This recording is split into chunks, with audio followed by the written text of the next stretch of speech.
Welcome back to Triple B, where we are Black, beautiful, and brave. I'm Candy. And I'm Ayana, and we're glad you've decided to join us again as we discuss topics we find to be the most interesting to us as Black women who are single and Christian. Well, if you're watching us on YouTube, don't forget to like and subscribe to our channel and to share with friends or anyone that you may think or who may find our topics to be interesting. And so today, welcome. This is what we're still in chapter 2. Chapter And 2. chapter 2, we are talking about being content. Mm. Right. And so each episode in this particular chapter, we'll discuss topics relevant to being content. Content in what, Ayana? Content in your singleness. Mm, Content in your single. So it could be content in marriage, but we hear that a lot, right? So we are not focusing on that. We're focusing on persons who are single for whatever reason you're single, just being content. being content. Mhm. Well, in today's episode, we have a special guest that we want to bring on. A Yeah. young lady who's within our community, Yes. and she has good stuff to add to Yes, she conversation, does. right? She does. And so I am going to bring in Brittany. Brittany! Yay. Welcome, Brittany. Welcome to Black, Beautiful, and Welcome, Brave. welcome. Thank you. Thank you for inviting me. Awesome. Well, Brittany fits the our title. She's Black, Yes. she's Yes. beautiful, and you're brave to come on this podcast with us today.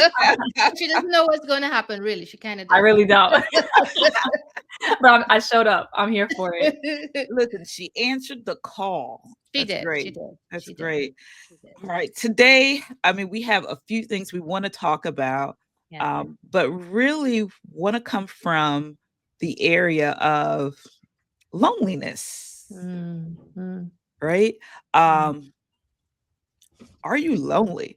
Sometimes as singles, people will presume, maybe more so married people or older people, who would presume, aren't you lonely? Because you're not married. Aren't you lonely? And so I just wanted to see what do we have to say about that?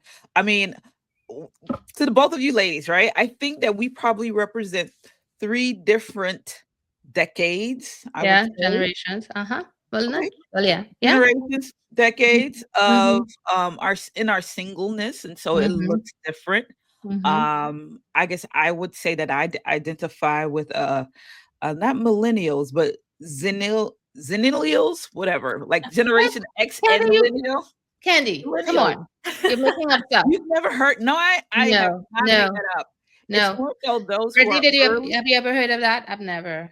You You didn't even let her know, we answer. live in a world that's coining its own terms. Oh my So I'm picking goodness. up what she's putting down. Yeah, because I'm an older millennial, right? Uh-huh. I'm an older millennial. Um, but I have many friends who are Generation X. I can relate to a lot of people in Generation X, as much as I can relate to millennials as well. And Ayana, which generation would you say you are? So Are I you would be Generation X, although I didn't really know. Like, I'm sure when I say Generation X, people in my generation don't even know that necessarily that they're in Generation X because it just is. right? Um, yeah. So yes, I'm a different single. I'm single by choice and also by circumstance because I was married and divorced, right? So again, there are different types of singles. Someone may be single because you became a widow or widower, right? Right, right, right. So that would be me, Brittany. Okay. I am Gen Z. Yeah. I was born like right at the cusp between like, the previous generation and then Gen Z. So I am kind of like Candy. I kind of relate to the two. And yeah. Okay. All right. So we have 3 different perspectives, 3 different almost worldviews, as far as being single, 3 different experiences as well. And so tell me, for each of you guys, what when you hear, or if someone were to ask you, are you lonely? What would you say? What would your response be as a single woman, single Black woman? Do you feel lonely? How would you respond, Ayana? Hey, starting with me, I thought you were going to start with Brittany. No, But okay, we start with sure, our sure. elders. We start with our elders first. Our elders, all right, Candy. All right. You hear her?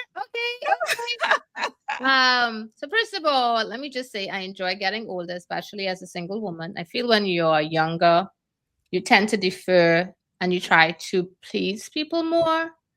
I think as I've gotten older, I've kind of like said, like, it's easier to say no. And especially as women, we don't like to say no. But now it's like one of my favorite words. And I can do it with a smile. I can say, no, I don't want it. I'm not coming. And a smile. Right? Keep it moving, keep it moving. But no, I'm not lonely.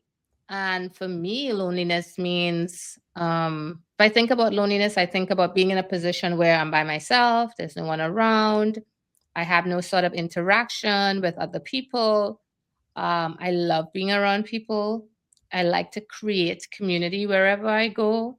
So for me, once I have that, I'm always fulfilled. Okay. What about you, Brittany? Do you even get those type of statements? Am I lonely? Yeah. I don't think that comes up often. I think mainly probably because of the generation that I'm in. And so, I mean, if we talk, we just kind of have discussions in general, but I've never really had someone come up and ask me if I'm lonely. But I would say if someone were to ask me that question, the answer would depend on the season or the day, because I kind of can vacillate between the two. Okay. I would say if I was asked that right now, my answer would be no. I think and I'm also naturally an introvert. So I have a rich inner world, but then I also am surrounded by community. I have friends that I hang out with, and, we do fun things together. And, I have my own passions and things that I'm passionate about that I pursue. So I wouldn't say that I'm in this season right now feeling lonely, but there are times where, sometimes it hits. Sometimes it hits. Oh, very good response, ladies. I think for myself,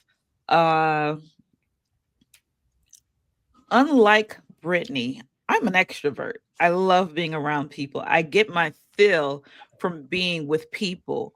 And as you mentioned, Ayana, you like to create community wherever you go. I thrive in that as well, trying to create community. I may not necessarily create the community, but I'm willing to join communities in different places that I may go. And to me, I'm not lonely because of the community that I have. Has there been time where I did not have community and I felt lonely? Yeah, it has happened when I moved to another state and city, and when I first arrived, and it's like, man, I remember praying to God, like, I have no friends. Friendless, we call that. Friendless, right? Versus, I think when others may ask about loneliness, I think people are more so referring to, oh, you're not in a relationship. You do not have good point. You do not have a romantic partner, right? Aren't you lonely? You don't have anyone. Or sometimes you would hear statements about when a woman stands in her singleness, being content. You would hear comments that say, well, what about late at night? It probably feels more comfortable if you had someone there with you, right? And where people may identify, well, in those instances, I'm lonely, right? And so for me, like, I have a different perspective when it comes to being lonely. And it's usually other people who are putting that on singles. Aren't you lonely? Or people who have taken on those titles, taken on that perspective. And so therefore they are not content in their singleness and they're always seeking because they feel like they're lonely. What do you think? Candy, if we go with that traditional definition of lonely being related to being coupled, then I mean, like, it's gonna divide the world into just these two categories of people, right? So people who are in a couple or in married or in some kind of relationship, and everyone else. And everyone else who is uncoupled or decoupled is lonely by default. Mm. Like But is yes, it Brittany, we're gonna possible? say But is it possible to be married and still be lonely? Right. That was the point that I was Right. going to get at, because a lot of people assume that being in a relationship or being in a marriage means that you're completely content and you're not going to Right. feel lonely. And really, some of the loneliest times I've experienced has been when I was in a relationship I should not have been in. Wow. So it really is so important to really be able to understand what loneliness is. And is it like, because some people get into relationships because they're lonely, and now you don't even like the person, it's just to fill a Mhm. void, you know. And that is, no one deserves that. Like, no two people in a relationship deserve that, you know. And so I think it's really important to really check the motives of what led me into this relationship.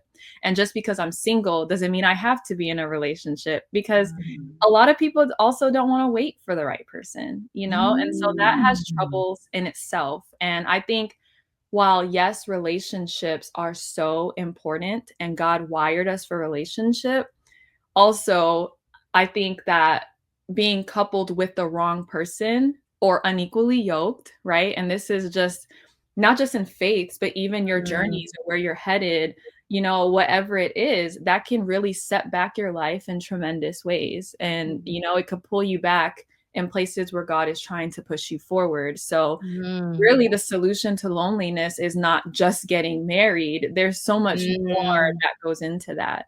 Right. Mm. Right. And I remember years ago listening to a preacher, and he was not an Adventist preacher, talking about the problem that people have. So people talk about being lonely when really it's about them not wanting to be alone. Because I think there's times when it's okay to be by yourself. But, you know, man was made for companionship. So what if the companionship takes different forms, right? So even people who say they love their dogs, there are people in this country who love their dogs. And I've even heard a dog is better than a baby. Okay. I won't go that far, right? But I think from that discourse and that presentation, I understood that it's really about having people in your lives, in your life, you know, whatever that form that looks like. And hopefully it's a healthy form, like you mentioned. It really does make a difference. And it doesn't mean that you no longer want to be in a relationship, or you can say, well, you know, I forget about it. Doesn't mean that. But it does mean that you understand that you don't have to be alone, and you don't have to be going through loneliness because you define it this one specific way. There was something both of you guys mentioned, and I wanted to bring that light back up.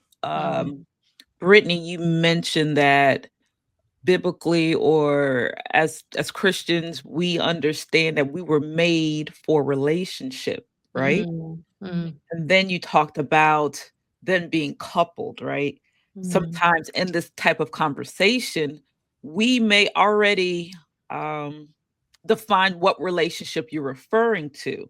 I want you to clarify relationship. Also, on like with what Ayana mentioned, the speaker, you talked about saying that we were made to be for companionship.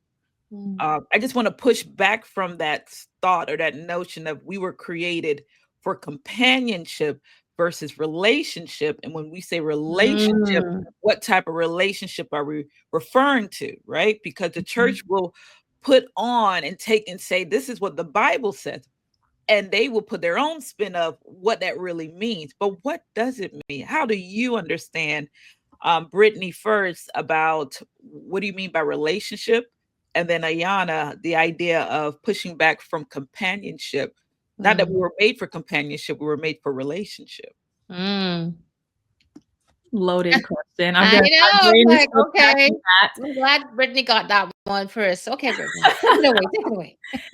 So when I say relationship, I mainly am talking about romantic relationship or marriage, although I don't believe that's the limit as to which we are to be or to find companionship or be in relationships, because there are friendships and things like that. Now, I do believe that there are ways that a friendship versus a marriage, like, they challenge you differently. And if God is trying to, let's say, refine your character, I think both of them serve different purposes. And I think what you can find in one, you probably might not necessarily find in the other. And I do believe, I mean, I'm still kind of trying to figure out what I believe about this in terms of the biblical context, because yes, we can say that, God wants everyone to be married, but then you have to look at the circumstances as to why people got married in the Bible. There was economics in that. There was, it just wasn't a time it was like the culture was into that as well. So it's not like women had a lot of the freedoms and opportunities and status that we do today. But I think that ideally, I believe that God would want us all to be married. And I think that sometimes, I think just as sin has entered the world and we've all been wounded in different ways, someone can say, oh, I never want to be married. And is that coming from a place of conviction, or is that coming from a place of fear and trauma? And being able to discern those two. But I know for sure that God does want us to be with other people. I think of the parable of the 99, right? And he goes after the one. And so there's a reason why if that one lamb is out there by itself, there is no protection. Yeah. You are vulnerable to enemies. You are vulnerable to being hurt, for being attacked, whatever it is. And so having that community around you is so important and essential for emotional health, right? It can help you get out of your own head. And it's just how we're designed. I mean, God himself is community as well. So. Okay. Yeah. So for me, when I think about relationship and companionship, so I go back to Adam, right? So Adam is in a garden. He's watching all these animals, having people not people, but they're having a counterpart, right? So having someone that they interact with. I'm sure he actually saw them probably mating and stuff like that. So, and he did at some point begin to wonder, because he's a highly intelligent being. Like, how come there's another creature for every creature that there is? And God created woman, and that's why when he saw woman, the Bible said the words that he used, like there were no words really, but when he saw Eve, she was just amazing. So not only did he get a companion, but he was also able to form a relationship with her as her husband. So to me, when I think about companionship, I think of it as the beginning of that community, right? Where you have a companion, and then you're building a relationship. And that relationship can take different forms, because we have relationships with our parents, we have relationships with our friends, we have relationships with our coworkers, we have relationships with our community members, we have relationships with our church brethren, and so there's so many aspects to relationships. Mm-hmm. But I think at its core is this idea of finding someone who is compatible, or a friend to you, who looks like you, who thinks like you, who wants to do things with you, right? No one ever wants to eat with an enemy. For those of us who have sat down with people we don't like and eating, you know what it is to be eating with someone you don't like? You don't want to eat, right? First of all, right? Because they're not your friend, right? You don't want to eat. So, it's just this whole idea of having someone that you can relate to and who's there for you. So, so yeah, that's my response. So Candy? Well, when looking, I remember I was speaking to a pastor or a teacher who just said that sometimes as a church we may not be ready to hear different perspectives. And when we read Genesis 2 and 3, and we learn about creation, and listening to certain terms that are being said, that God said it's not good for man to live alone. He created woman to be a helpmate and so forth. Now, this is all before sin, right? And then sin came into the picture. And I think we have to be realistic to say that everyone will not be married, right? We, in essence, if we understand our purpose in life, I actually was just listening to another podcast last night, and a preacher said, the purpose of a woman is to create children. Her divine purpose is to create children, because that's what Mhm. her organs were created and all that. And I'm Mhm. thinking, I can see this before sin, but we're talking about Mm. post sin, what PS, right? Mm. Or post sin, that I don't believe that that's what women were created for. I think, man, we were all created to give God glory, to show Give God God glory. love, Yeah. right? So then Yeah. that takes me to, I believe in the New Testament, where Paul says what he wished we all would be. Yeah. He said it. Single, Yeah. And not right? only that, like, I mean, like Christ was unmarried. Like if the marriage model was the model that we were all meant to emulate, then to me, Christ coming as the second Adam, second spiritual Adam, the first thing you should have done was get married. Mhm. You Mhm. know? I Yeah, have a wait, question. wait, yeah, Yeah, go ahead. I have a question about that, because let's say, just to push back on that, Mhm. how do we reconcile the idea of God has called some people to singleness when the Mhm. options that we have in the Bible are men? What do you mean? Expand on that for me, because Because people often reference Paul and Jesus, but they're men, right? Mhm, And so mhm. as women, how do we take from that if we are single? If it's expected for us to be married? I think we can find in the Bible where we find women who it was not indicated if she was married or not, and who were able to be of influence in some Mhm, kind of way, right? mhm. If you want to take Mary and Martha, they mentioned them, but it didn't sound like they were married, not, No, they you know, weren't. living together, doing what they had Yeah. to do. Deborah being a judge, it didn't mention if she was married. Deborah Yeah. was married. Her husband had died in the Oh, well, Bible. she was a widow and she would She was still a be widow. able to Yeah, be of influence, right? And yeah. so I think that there are each person, I believe, I think in essence, we were created to give God glory. We have a purpose Mhm, for God, right? mhm, That's our mhm, primary. mhm, Then he can use us in different situations, mhm, in marriage, in singleness, mhm, in being a widow, and being in community. In mhm, community, everybody may look different, speak different, and have a different role for a greater purpose, mhm, right? mhm, What is our role? Just like when we're talking about the body, the church being a body, you got the eyes, you got the hands, you got, if you want to talk about community, they all function for one purpose. They Mhm. look different, they have different functions, right? And so, therefore, if we understand that not everybody will have the same role, or I guess their expression of what God has called them to do in the state and where they are in this sinful world, it may look different.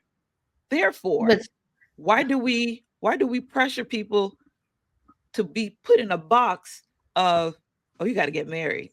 right. So Brittany, does that answer your question? Because I don't think, like for me, I was thinking the context. I think if we were in charge of this world, and women, if we could technically just marry ourselves, like I mean, like if you as a woman could create your own husband, every woman would probably be married. We'd be out there manufacturing our husbands, right?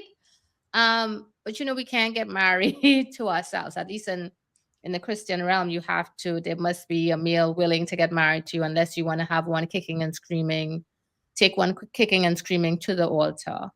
So, and I mean, I'm joking, but I'm sure, because I was even listening to someone talk about that their wife proposed to them, right?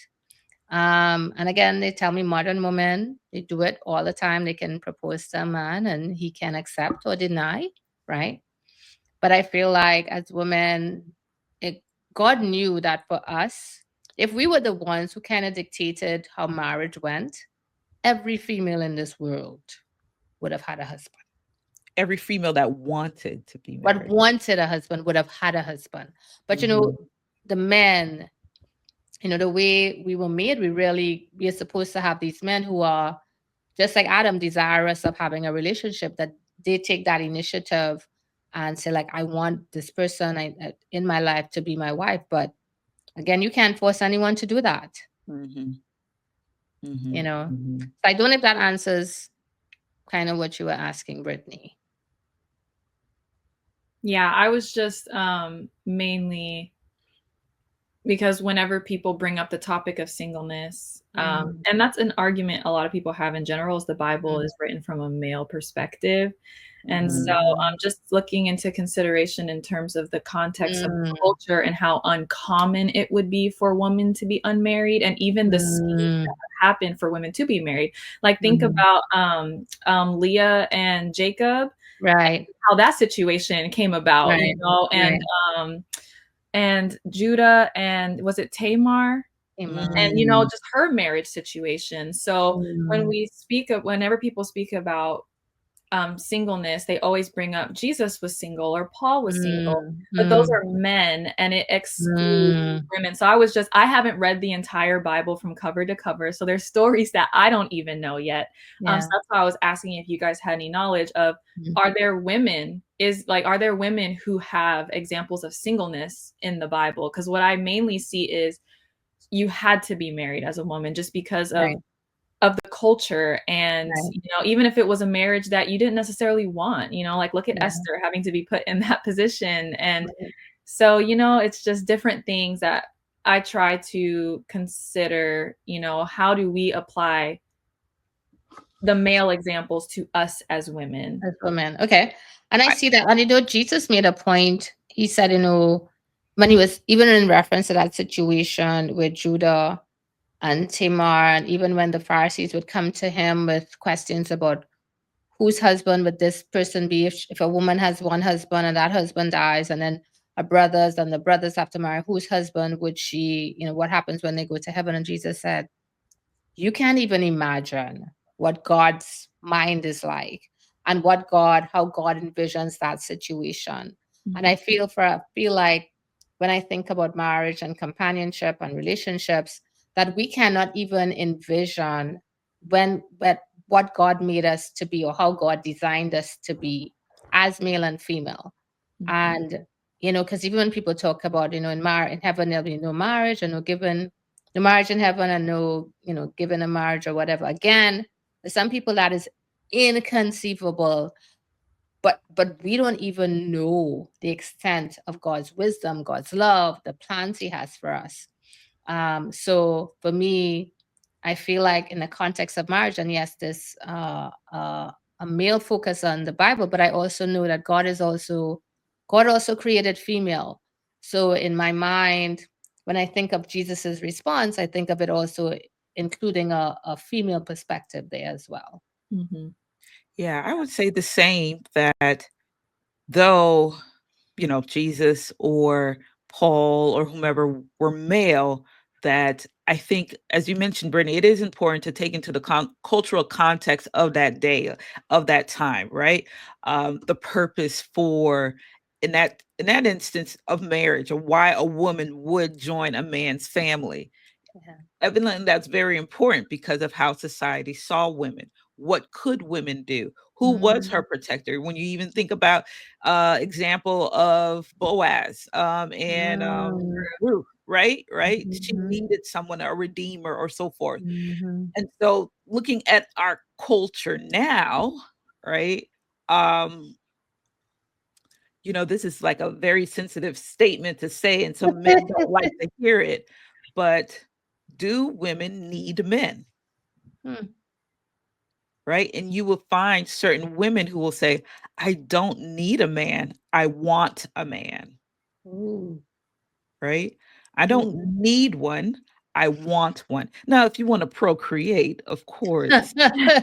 Well, there are other ways. I mean, like you There can go are IVF other and ways. different ways to have a baby, but yeah, and surrogate, whatever. There Yeah. are other ways. This is how our culture, our world has evolved, right? There are other ways. And so in that sense, do you need a man? A woman? No, but you might want one. You might prefer one. And that's a whole different type of mindset of wanting a man versus needing a man versus any man, you know, and so forth. But it's just quite interesting. I'm trying to think where was I going with all of this, but I think cultural, you have to look at the cultural context, because what flew or what flied back then doesn't fly back now. Women can accrue property, we can have money, we have accounts, we can make purchases, we can do a lot of things now. Just even the difference between from now and 100 years ago, and or 200 years ago. Women, we can do things differently. That's just the way the world is, right? Do we say we want to revert back and go back to the way it used to be? Unfortunately, we can't do that. There's some people who are, I'm going to do that. This is how men prefer to do that. But I think it's more so the mindset that men are seeking.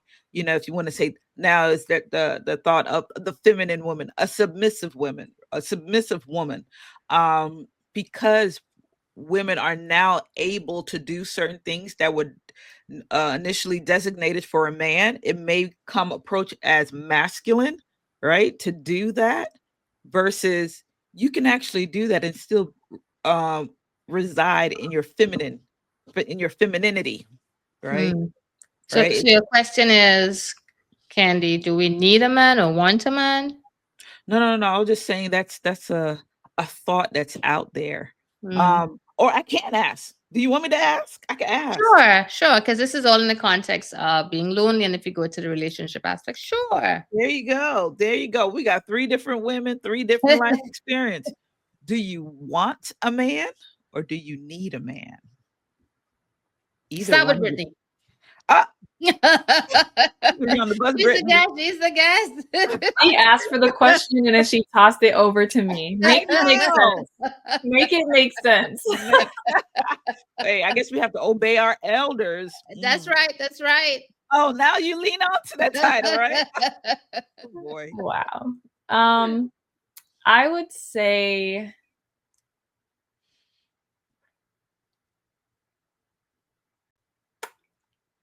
I guess I lean more towards want.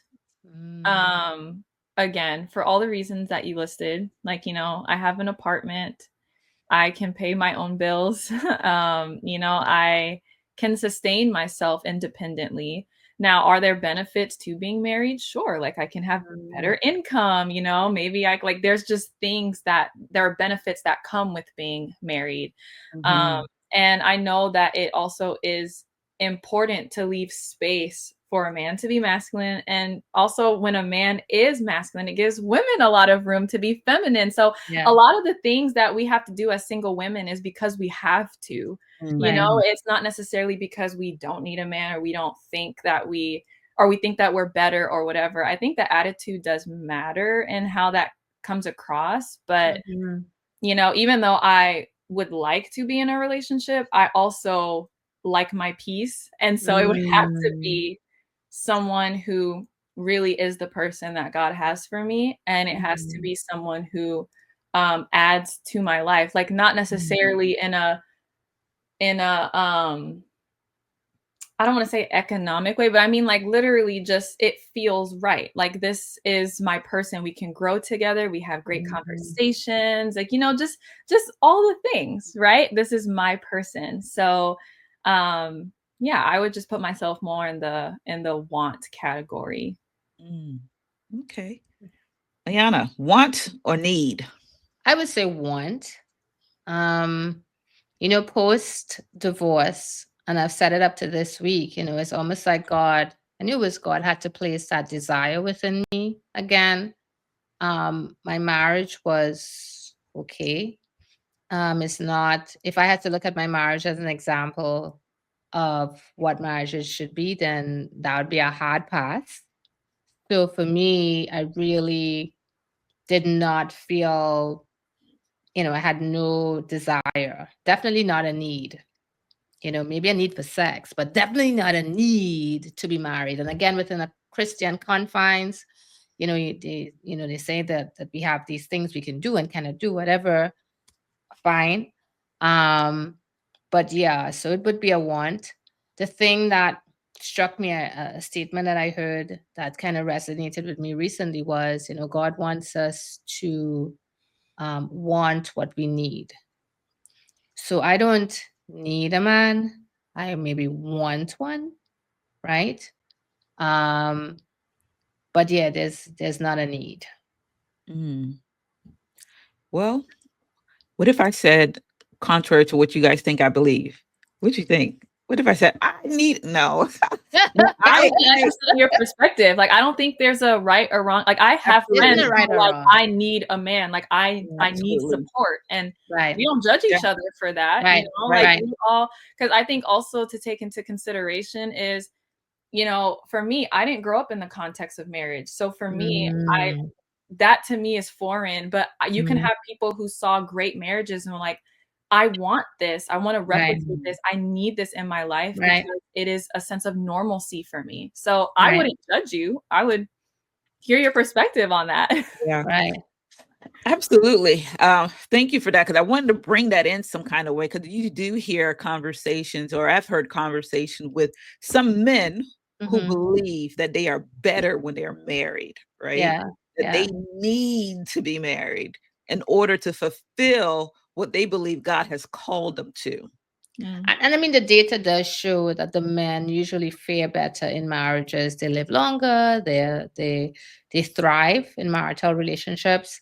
For women, it's not necessarily so, right? Mhm. But for men, for sure, the data does lean more positively towards them. There was something a few years ago. So my girlfriends and I, we'd always talk about relationships and stuff. And again, the Lord, around the same time, the Lord impressed upon my heart this desire to be in a relationship, or even let's say a need to be in a relationship again, or to get married again. I told my girlfriends, I said, we talk about it, but we don't pray about it. And we don't pray about it because sometimes we feel that it's not, God may not hear our prayers, or we're going to sound desperate. So we actually started this group where we would pray for each other and also pray for our future husbands. And in praying, because the Bible says, tell the Lord what you want and what you need. So we all started to pray for the type of husbands that we felt like we needed at that time. And that was a big breakthrough because, again, we talk about it, right? We have arguments, discussions, why there aren't good men, why we're by ourselves, why all this. But do we actually go to the Lord and say, Lord, this is what I need. You know what I'm feeling right now. You know what's going on in my heart. You know my physical urges. I would like, and yes, we can go the tall, dark, and handsome. We can say all that. I mean, if that's what you want, you can put it out there. It doesn't mean that God will answer with Mm. with all of your requests and your wants. But God is sometimes reminding us that you never asked. You've talked about it, complained about it, but have you asked the Lord and told him exactly what you want in this person Mm. or for this person? Well, to go back, I don't want to leave a cliffhanger. Um, I would want a man versus need a man. Mhm. But I think you guys make a lot of good points. And especially I like the point Brittany mentioned, the benefits. There are plenty of benefits in being married for both individuals, for women and for men. But as Liana shared, the statistics say men benefit a lot more. Let me not say a lot more. Based on that particular research, they have Yeah. found how men benefit from being married. Yeah. You've seen that. I don't know if Ayana or Brittany have seen the reels or stories on social media that will show um, if men weren't married, how they would probably die off because of accidents, doing crazy stuff, right? Like what? Their wife keep them safe. The They wife keep do. 'em safe, but also it gives them perspective for family. I wanna live Mhm. longer for my kids. I wanna Right. they think twice about doing certain risky activities, you Right. know? And even health wise, right? So a man may not necessarily go for a medical or a physical, and his wife will be like, no, you need to go to the doctor. There's something Mhm, wrong with you. mhm. Because most men, again, no man is going to just jump up and go and get a prostate exam. So, No. so then how do we bridge that gap between, men being healthier in marriage and women as well? because it almost seems like a bad deal. Like, why would I Mm. reduce Mm. my quality of living? Yours increases. But really though, because when a man gets married, especially if it tends to fall into the traditional role, he focuses a lot more on whatever work that he's doing, right? He comes home, he has reduced stress in terms of having to make food for himself. He has companionship. He has so much of what he needs already, and a woman has to work to do all of those things. So how, I mean, and sure, there's benefits that come from the man as well, right? It's not one-sided, but it's like it seems like a bad deal. So I think some will say, this is not what I would say. I think some would say that the deal or how women can benefit is procreation for children. Some will say that women have this internal instinct to be maternal for children, to want to have children. I don't necessarily um, agree to all of that or subscribe to that notion, but and there are some women who do. You know, I really want to be a mother, right? And being a mother doesn't necessarily mean that I want to be in a raising my child as a single mother. Mm. I would want to do this in family, who value family, wanting to bring a child up, a young a boy or a girl with two parents in a home, right? And so there is the benefit of raising your child as a single woman versus raising it as a with a husband in the home with two families, extended family, like, you know, her family, his family. They're bringing community back again, you know, Mm. into even in the nuclear family. I think sometimes in certain worldviews, it's more so the nuclear family and that's it versus Right. in, you know, if you would say in Black worldview, it's not just the nuclear family, it's the Right. community, it's the village. There's so many Right. that are influential, that could be influential in those children's lives. And so, Yeah. you know, that could be a benefit, right? You know, Yeah. for a woman being able to raise a child or having access to additional people to support um, raising children. But for the And woman who doesn't desire or that's not top on her list, right.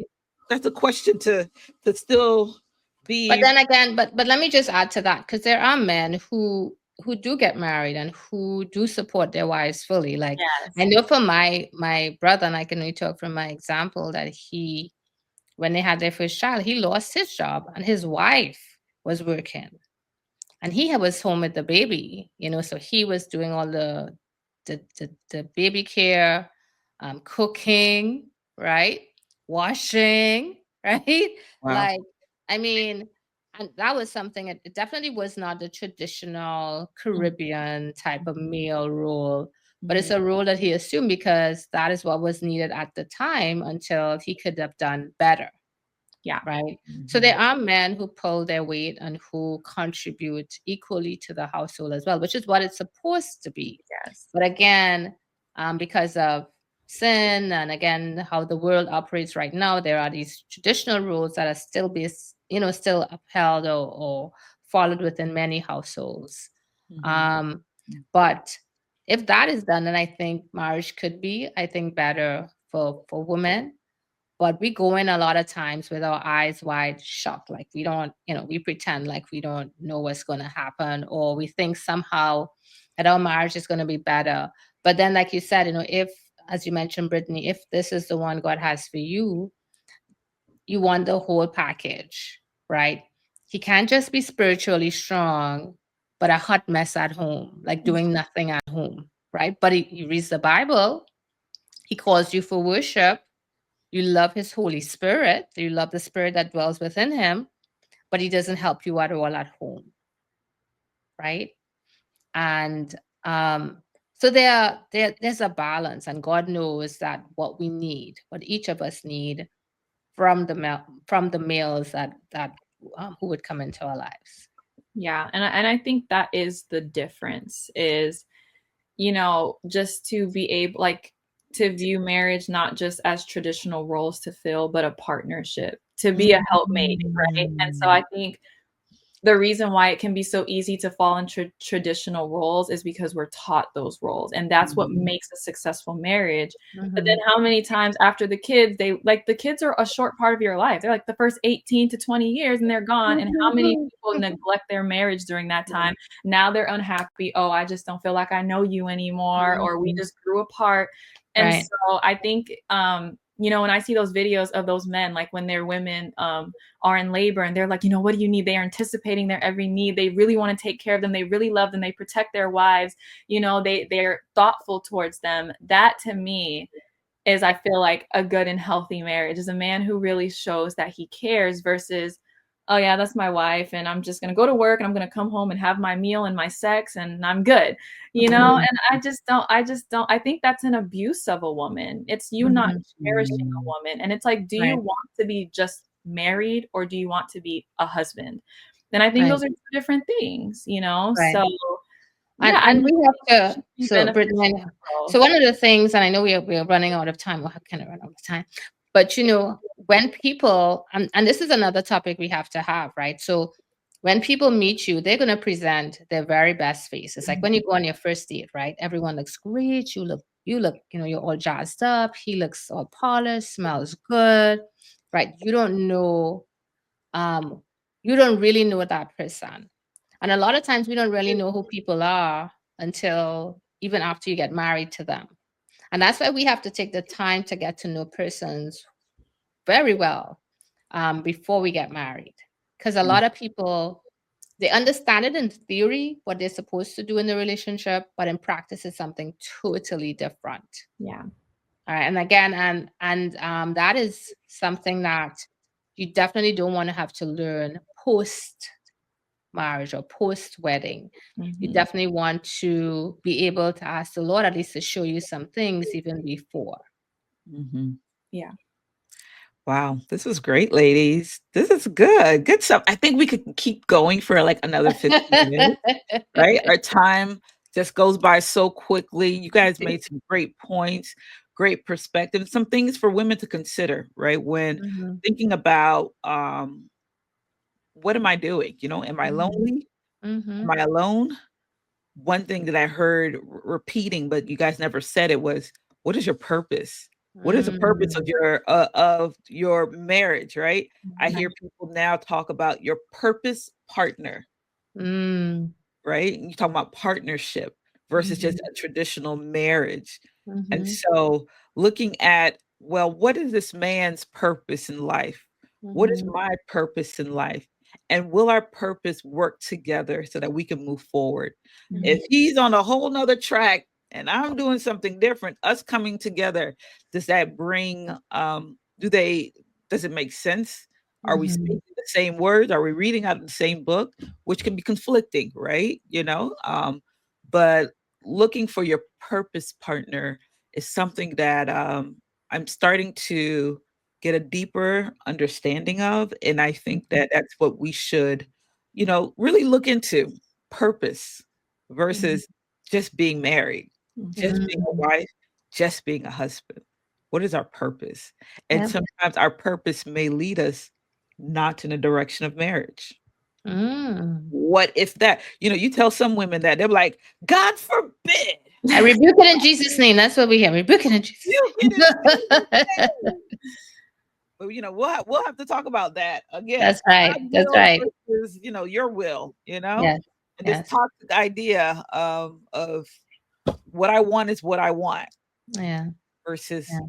wanting what God wants for us. Ladies, it was good. Yes. Thank you, Thanks for Brittany. having me. Yes, yes, yes. Thank you so much for joining us. Um, for all of our listeners, we want to thank you for joining us today on Black, Beautiful, and Brave.